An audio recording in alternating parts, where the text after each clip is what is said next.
मैं यतिवर्य कुमार विजय आप सभी दर्शकों का दैनिक यति राशिफल चैनल में हार्दिक स्वागत करता हूं। आज मैं आपको इस वीडियो में ज्योतिष के बारे में कुछ छोटी छोटी और महत्वपूर्ण जानकारी दूंगा, क्योंकि मेरे पास में कुंडली पूछने के लिए आने वाले लोगों के मन में प्राय यह सवाल रहते हैं और कुछ तो अपने अशुभ ग्रहों के नग भी हाथ में पहने हुए होते हैं। जबकि प्राय मैं अपने वीडियो में भी कहता हूं कि आप अपनी राशि का नग पहन सकते हैं, लेकिन पंचमेश का और नवमेश का नग पहनने से पहले आप अपनी कुंडली किसी विशेषज्ञ ज्योतिषी को बताकर उनकी सलाह से पहने, या कुछ ऐसे काम कर रहे होते हैं कि जो उनकी कुंडली के अनुसार उनको नहीं करना चाहिए, और अगर वो करते हैं तो समस्याएं शुरू हो जाती है। और फिर जब मैं उनको सही स्थिति समझा देता हूं तो फिर से स्थिति में सुधार आना शुरू हो जाता है। इसलिए आज मैं 15-20 बातों की छोटी छोटी ज्योतिषीय जानकारियां लेकर आपके लिए आया हूं, ताकि छोटी छोटी बातें आप समझ जाएं तो बहुत कुछ परेशानियों का हल आप स्वयं निकाल सकते हैं या निकल आता है। हर किसी की कुंडली में ग्रहों की स्थितियां अलग अलग होती है, इसलिए जरूरी नहीं कि एक ही राशि के सभी लोगों के लिए एक ही उपाय कारगर साबित हो जाए। वैसे सब कुछ काम जो भी सभी एक जैसी राशि वालों के लिए होते हैं उनको करने से लाभ मिल जाता है, लेकिन किसी खास समस्या का समाधान अगर करना हो तो फिर कुंडली के ग्रहों की स्थिति के अनुसार करना ठीक रहता है। तुला राशि की कुंडली में गुरु उच्च का हो सकता है, तो कुछ वर्षों के बाद में जन्म लेने वाले तुला राशि के जातक की कुंडली में गुरु नीच का भी हो सकता है। किसी भी राशि वालों की कुंडली में एक के ग्रह उच्च के तो उसी राशि वालों के दूसरे में वही ग्रह नीच का भी हो सकता है, क्योंकि सभी ग्रह 12 राशियों में गोचर यानी भ्रमण करते हैं, और इसी भ्रमण के दौरान ग्रह अपनी उच्च की और नीच की राशि में से होकर भी गुजरते हैं। तो कभी अलग अलग समय में जन्मे जातकों की कुंडली में सभी ग्रहों की स्थितियां अलग अलग होती है, जबकि राशि एक हो सकती है। आज मैं आपको कुछ ज्योतिषीय और कुछ अलग पूजा जप आदि के बारे में जानकारी दूंगा। या जानकारी आप सभी के लिए यह बहुत उपयोगी है। अगर आपको इसको अगर आप समझो तो बहुत काम भी आएगी आपके लिए।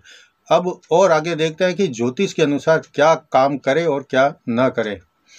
पहला है कि अगर आपकी कुंडली में कोई भी ग्रह उच्च का है तो कभी भी उच्च के ग्रहों का दान नहीं करना चाहिए, और नीच ग्रहों की कभी पूजा या उनके जाप स्वयं करके शांति नहीं करना चाहिए, बल्कि किसी विद्वान ज्योतिषी से जाकर के, या जो और है ज्योतिष के जानकार पंडित हो सकते हैं, ब्राह्मण हो सकते हैं, या कोई भी, उनसे आप जाकर के यह काम करवाएं, उनसे सारी जानकारी लें। और फिर कोई भी व्यक्ति चाहे किसी भी जाति या धर्म का हो, लेकिन ज्योतिष का पूर्ण जानकार ज्योतिषी हो, या किसी धर्म के आध्यात्मिक गुरु से जो ज्योतिष का संपूर्ण जानकारी रखते हो, ऐसे व्यक्ति से आपको जाप शांति करवाना चाहिए। दूसरा है दान देना। बहुत अच्छी बात है, लेकिन दान भी अगर कुंडली में ग्रहों के अनुसार दिया जाए तो शुभ फल मिलता है। कुंडली में गुरु 10वें भाव में हो या 4थे भाव में हो तो मंदिर निर्माण के लिए कभी भी धन दान नहीं देना चाहिए, यह अशुभ होता है। और फिर जातक को कभी कभी फांसी या फिर अपमानित होकर के मृत्यु तक वह पहुंचा सकता है, ऐसा ज्योतिष शास्त्रों में भी वर्णित है। तीसरा, हर कोई व्यक्ति चाहे वो पुरुष हो या स्त्री, सभी चाहते हैं कि उनका वैवाहिक जीवन प्रेममय हो, सुखी हो, समृद्धशाली हो। तो अगर कुंडली के 7वें भाव में गुरु हो तो कभी भी पीले रंग के वस्त्र दान में नहीं देने चाहिए।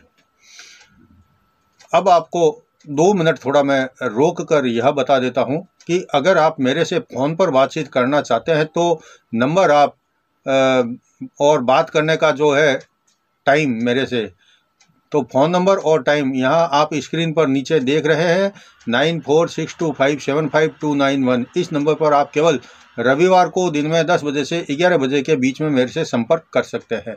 इसके अलावा मैं व्यस्त रहता हूं, आपसे बातचीत नहीं कर पाऊंगा।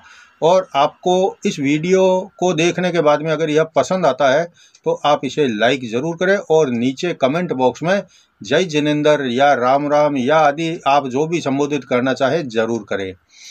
अब बढ़ते हैं आगे और देखते हैं कि ज्योतिष के अनुसार क्या काम करे और क्या ना करे। तो 3 बिंदु मैंने अभी तक आपको बता दिए, चौथा मैं बता रहा हूँ। साधु संतों की सेवा करना, उनके साथ बैठकर सत्संग करना बहुत अच्छा लगता है, लेकिन 12वें भाव में अगर चंद्र हो तो बहुत अधिक साधुओं का संग करना अशुभ माना गया है। इससे परिवार की वृद्धि रुक सकती है। अगर चंद्रमा 12वें भाव में साधारण रूप से हो या नीच का हो या और दूसरे अशुभ ग्रहों के साथ हो तो आप ऐसा ना करें। जैसा मैंने बताया, साधुओं की संगत ज़्यादा ना करें। 5वां, कई बार हम किसी ऐसे व्यक्ति के कहने से जो ज्योतिष का ज़्यादा जानकार नहीं होता है और हम उसके कहने मात्र से तांबे के लोटे में शक्कर भरकर या कुछ और वस्तु भरकर दान कर बैठते हैं। लेकिन अगर आपकी कुंडली में सप्तम या अष्टम स्थान में सूर्य हो तो तांबे का दान कभी नहीं देना चाहिए, धन की हानि होने लगेगी। इसलिए कभी भी कोई दान आदि करना हो या अन्य कोई कर्म किसी खास समस्या के लिए करना हो तो पहले अपने कुंडली किसी विशेषज्ञ ज्योतिषी को बताएं, फिर उनकी सलाह से उपाय करें तो लाभ मिलेगा। वरना ऐसे ही किसी ने बिना कुंडली देखे ही कह दिया और आपने कर लिया तो अनेक बार वह काम उल्टा हानिकारक भी हो सकता है। छठा है, किसी भी किताब में देखकर इस मंत्र का, या जो आपने किताब देखी कहीं से उसके अंदर मंत्र लिखा देखा और उसका जाप करने से यह लाभ होता है, यह पढ़ा और केवल पढ़कर ही आपने उस मंत्र को जाप करना शुरू कर दिया, तो मैं यही कहूँगा कि केवल किताब में पढ़कर मंत्रों के जाप नहीं करना चाहिए। इसको हम अपने जैन धर्म में ज्ञान वर्णीय चोरी कहते हैं। इसलिए अगर कोई मंत्र जाप करना हो या किसी ग्रह की शांति करनी हो तो हमेशा किसी विद्वान ज्योतिषी गुरु या ज्योतिषी के संपूर्ण जानकार ब्राह्मण आदि से मंत्रोच्चारण के लिए शिक्षा दीक्षा लेनी चाहिए और उसके बाद में यह जाप शुरू करना चाहिए, क्योंकि अशुद्ध उच्चारण से लाभ की बजाय हानि अधिक होती है। लेकिन कभी भी, जैसा कि मैंने अभी बताया, नीच ग्रहों की शांति खुद नहीं करना चाहिए, बल्कि ज्योतिष के जानकार से ही यह काम करवाना चाहिए। 7वां है, मंत्र शिक्षा और दीक्षा लेने के बाद जो सबसे जरूरी क्रम है वो है कि एक संख्या में निश्चित कर लें कि रोजाना कितने जाप एक बार में करने हैं। उतने ही जाप जब भी मंत्र जाप करने आप बैठे तो उसे पूर्ण संख्या में करना जरूरी है। 8वां, मंत्र एक ही आसन पर एक ही समय में सम संख्या में करना चाहिए और मंत्र जपने के हर ग्रह की अलग अलग माला होती है, उससे करना चाहिए। और जिस माला से मंत्र आप शुरू करते हैं फिर रोजाना उसी माला का उपयोग करना चाहिए। ऐसा नहीं होना चाहिए कि शुरुआत तो आपने रुद्राक्ष की माला से की और बीच में ही मोतियों की माला का किसी ने कह दिया तो, या फिर किसी ने कह दिया कि कमलगट्टी की माला से यह जाप करना चाहिए, तो आपने रुद्राक्ष की माला छोड़ दी और कमलगट्टी की माला या मोतियों की माला से वह जाप करने लगे, तो ऐसा नहीं करना चाहिए। इससे शुभ फल की प्राप्ति नहीं होती है। 9वां है, मंत्र जाप पूर्ण होने के बाद में दशांश हवन अवश्य करना चाहिए ताकि पूर्ण फल मिलता है ऐसा करने से। अगर आप ग्रहों के अलावा भी और किसी मंत्र की साधना कर रहे हैं तो पहले किसी समर्थवान गुरु या सिद्ध गुरु से उस सिद्धि के बारे में जानकारी प्राप्त कर ले और फिर उनके ही सानिध्य में मंत्र सिद्ध करें तो वह मंत्र अवश्य ही आप सिद्ध कर लेंगे। 10वां है, कुछ लोग वार के अनुसार वस्त्र पहनते हैं। यह हर किसी के लिए सही नहीं होता है।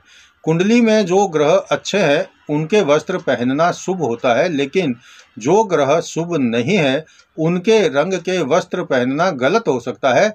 जैसे कि भाग्य स्थान का स्वामी अगर 8वें स्थान में बैठा है तो, या कोई भी ग्रह 6ठे, 8वें या 12वें स्थान में बैठा है तो प्राय उस ग्रह के वस्त्र पहनना अशुभ फलदायक सिद्ध हो सकता है।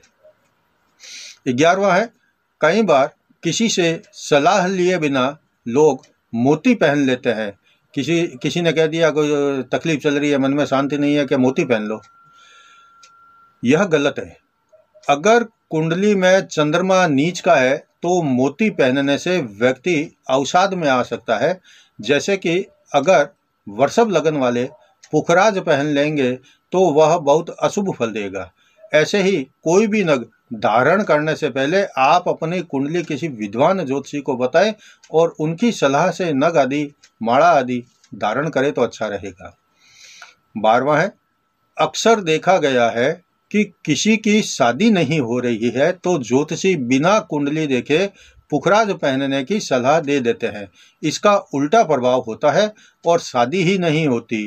किसी भी महिला के लिए वैवाहिक सुख पूर्ण प्राप्ति के लिए कुंडली में गुरु ग्रह का बलवान होना जरूरी होता है और पुरुष के लिए पूर्ण वैवाहिक सुख प्राप्ति के लिए शुक्र ग्रह का बलवान होना जरूरी होता है। इसलिए शादी नहीं होने के दूसरे कारण भी हो सकते हैं, जैसे कि सप्तमें, 6ठे, 8वें या 12वें भाव में बैठा हो या फिर अन्य प्रकार से दूषित हो रहे हैं तो शादी नहीं होती है या लेट होती है। तो ऐसे कारणों के लिए पहले अपने कुंडली किसी को बताकर उस रुकावट वाले ग्रहों की शांति करवाएं या ज्योतिषी की सलाह से नग आदि धारण करें या कोई दान पुण्य करे या अन्य जो भी उपाय है वह बताए, वह करे तो इसका फल आपको अच्छा मिलेगा। 13वां है, कुंडली में गुरु अगर नीच का हो या अशुभ ग्रहों के साथ में हो या अशुभ ग्रहों के प्रभाव में हो या अशुभ भाव में हो तो पुखराज भी कभी नहीं पहनना चाहिए। 14वां है, कई लोग घर में मनी प्लांट लगा लेते हैं, यह सुनकर कि इससे घर में धन में वृद्धि होगी। लेकिन सच्चाई तो यह है कि अगर बुध कुंडली में खराब है तो घर के अंदर मनी प्लांट लगाने से घर की बहन बेटी जो है दुखी हो जाती है, उनसे संबंध खराब हो जाते हैं। ऐसे ही अगर कुंडली में बुध खराब हो या अशुभ स्थान में हो और या अशुभ फल दे रहा हो कुंडली में बुध, तो अपने घर की छत पर कबूतरों को दाना कभी नहीं डालना चाहिए। 15वां है, कई लोग घर के अंदर कैक्टस या कांटे वाले पौधे सजावट के लिए घर में लगाते हैं, तो ऐसा करने से शनि जो है वह प्रबल हो जाता है, मजबूत हो जाता है। अतः जिनकी कुंडली में शनि खराब हो उन्हें ऐसे पौधे नहीं लगाने चाहिए। अगर आप अपने जीवन में किसी भी समस्या से ग्रसित है और लाख कोशिश के बाद भी सुधार नहीं हो रहा है तो आप एक बार अपनी कुंडली विशेषज्ञ ज्योतिषी को बताकर उनके बताए उपाय करें तो निश्चित ही आपको लाभ मिलेगा। जीवन में अक्सर जो समस्याएं आती है वो धन को लेकर, नौकरी को लेकर, शादी को लेकर, संतान को लेकर, स्वास्थ्य को लेकर, परिवार को लेकर, संपत्ति को लेकर, जीवन में भौतिक सुख सुविधाओं के अभाव को लेकर अधिक होती है, या अक्सर ऐसी ही समस्याएं प्राय सबके साथ में होती है। लेकिन इन सब समस्याओं का समाधान ज्योतिष के अनुसार करने पर यह समस्या दूर भी हो जाती है। इसलिए हमेशा अपनी समस्याओं का समाधान ज्योतिषी की सलाह से करने की कोशिश करें तो इसका लाभ मिलेगा।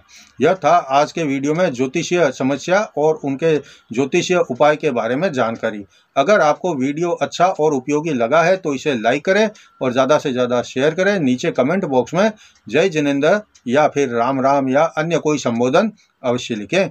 अगले वीडियो में कोई और नई जानकारी लेकर मैं आऊँगा। तब तक जय जिनेंद्र।